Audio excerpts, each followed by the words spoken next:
سوچو، آپ ایک ایسی دنیا میں کھڑے ہیں جہاں نہ بلڈوزر ہے، نہ کرین، نہ ہیلی کاپٹر، نہ ماڈرن انجینئرنگ مشینز، اور پھر آپ کو حکم ملتا ہے ایسی دیوار بناؤ جو پہاڑوں، ریگستان اور ہزاروں کلومیٹر تک پھیل جائے۔ آپ کے پاس صرف انسان ہیں، پتھر ہیں، مٹی ہے اور وقت۔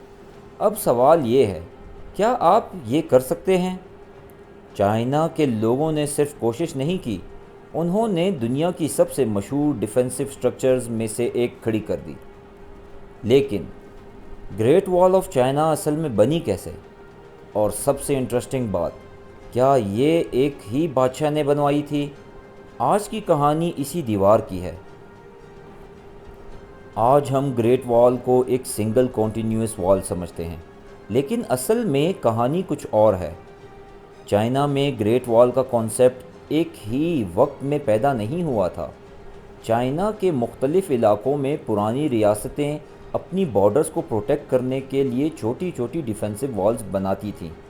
اس وقت چائنا ایک یونائٹڈ کنٹری نہیں تھا، مختلف اسٹیٹس، مختلف رولرز اور ایک دوسرے سے جنگ۔ اور صرف چائنا کے اندر سے خطرہ نہیں تھا، نارتھ کی طرف سے نومیڈک گروپس اکثر حملہ کرتے تھے۔ ان لوگوں کے پاس فاسٹ ہارسز تھے، وہ اچانک حملہ کرتے، مال لوٹتے اور پھر بہت تیزی سے واپس نکل جاتے۔ چائنیز رولرز کے لیے یہ ایک نائٹ میئر تھا۔ انہیں ایسی پروٹیکشن چاہیے تھی جو صرف سولجرز پر ڈیپینڈ نہ کرے۔ اور پھر چائنا کی ہسٹری میں ایک بہت بڑا ٹرننگ پوائنٹ آیا۔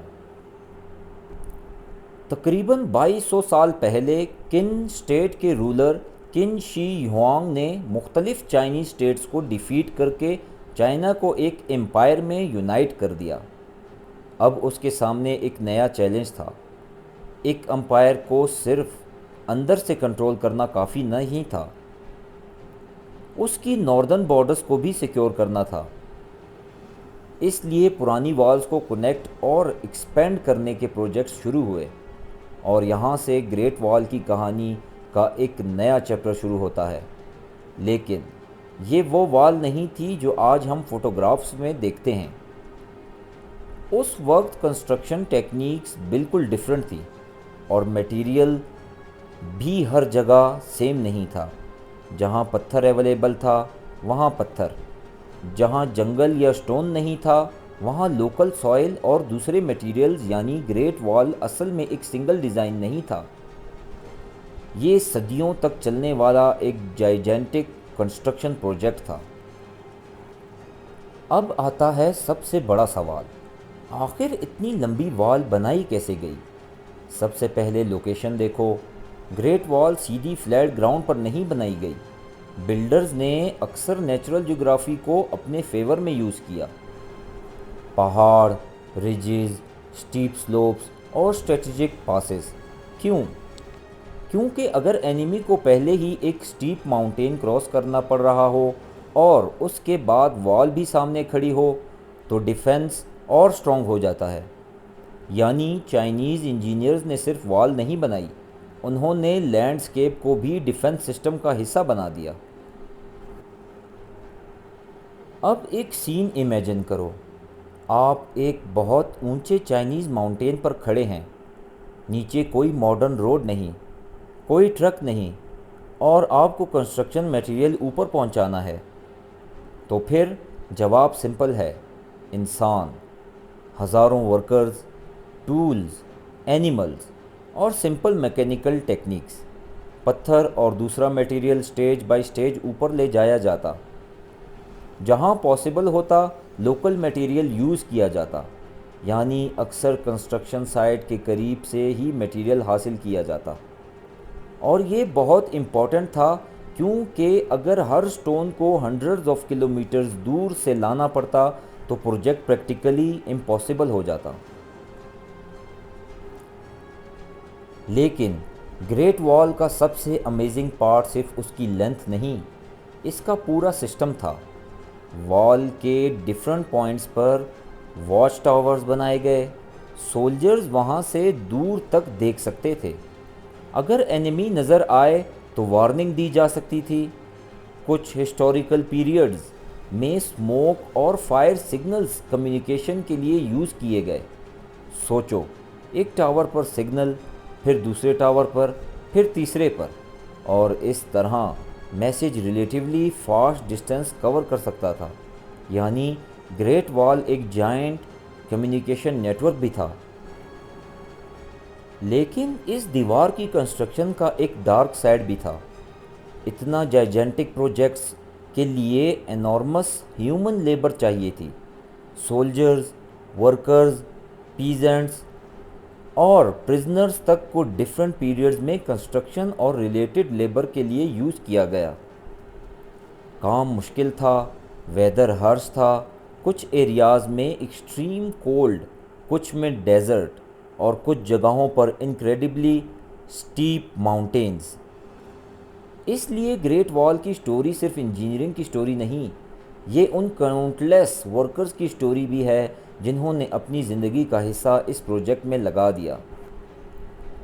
اگر آپ سوچ رہے ہیں کہ گریٹ وال قن شی ہوانگ کے زمانے کی وہی وال ہے، تو یہاں کہانی اور انٹرسٹنگ ہو جاتی ہے۔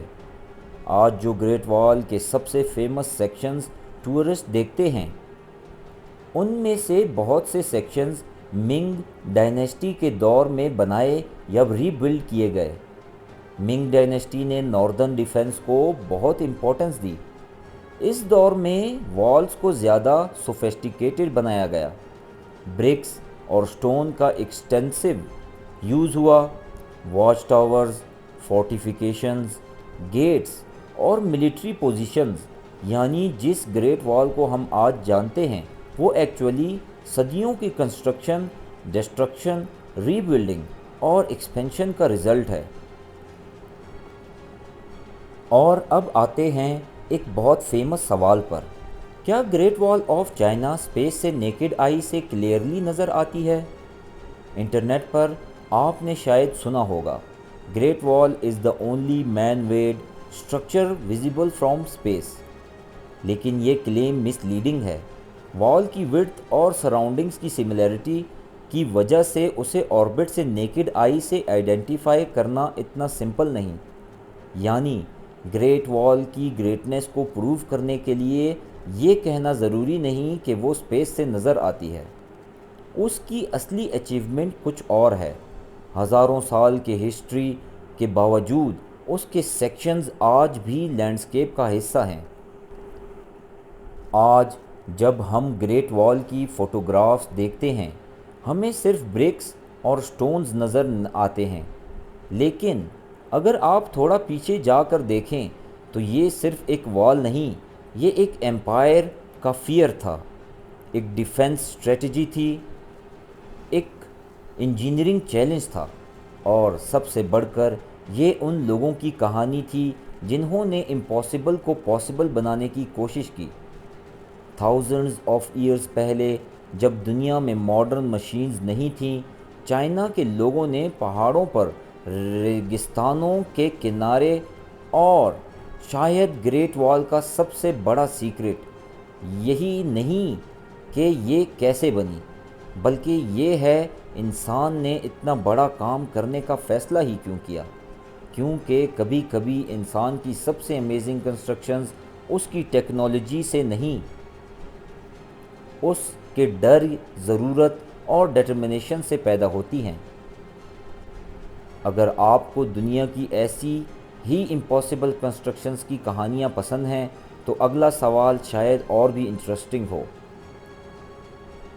4500 سال پہلے ایجپشنز نے پیرامڈز کے اتنے میسو سٹونز کو اتنی ہائٹ تک پہنچایا کیسے؟